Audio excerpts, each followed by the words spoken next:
Okay, so this is my trumpet case. I've got a real cool sticky here. Someone must have left that one for me, but here we go. Let's open this thing up. So in here we have the instrument, a mouthpiece, and some valve oil. This is something that you're going to want to have. It's not always purple. It's actually usually clear. Any brand will do, but just taking the instrument out, we'll notice we have 3 valves. Everything's all connected here. So one big piece, and the mouthpiece is really all there is to it, which is just a little cup, silver looking thing. And that's really all there is to the trumpet.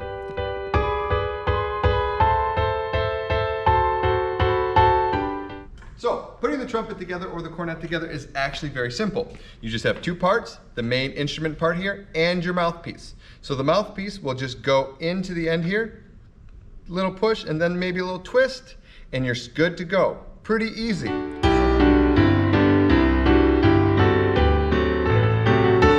So how do you hold this thing?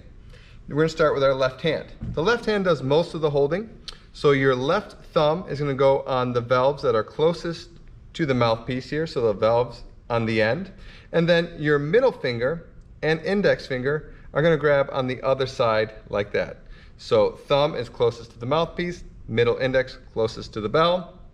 And then you should have one of these. Mine has fallen off, but if you have one here, that's where your ring finger will go into that little ring part, and we will use that for fine tuning, but that's way down the road.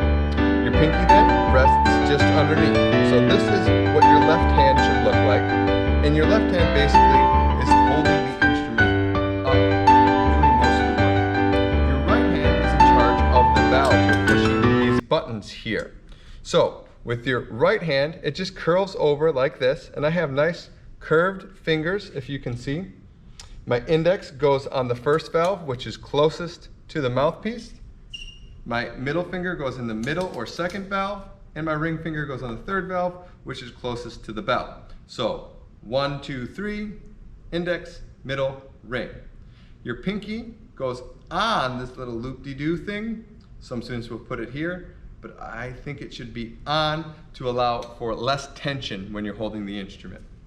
Okay, so I have my left hand here, thumb, index, middle, ring in my ring, pinky down below, right hand, index, middle, ring, nice and curved, pinky on top. And now I'm going to hold this thing. So when I hold it up, I want to hold it parallel to the ground, like this, okay? And I want to remember my posture. I have to sit up or stand up nice and tall, and keeping my head and my chin up, not too far up of course, and then being nice and relaxed in my shoulders and the rest of my body.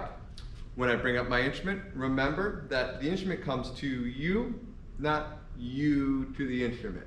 All right, just remember you're in control. Once it's up, the weight kind of goes to your shoulders and your arms, like this. So that's a nice standing position. Let's look at a seated position. When I'm sitting at the edge of my seat, nice and tall, relaxed shoulders, relaxed neck, chin up. Instrument comes to me, and I look like this. Parallel to the ground, from the side.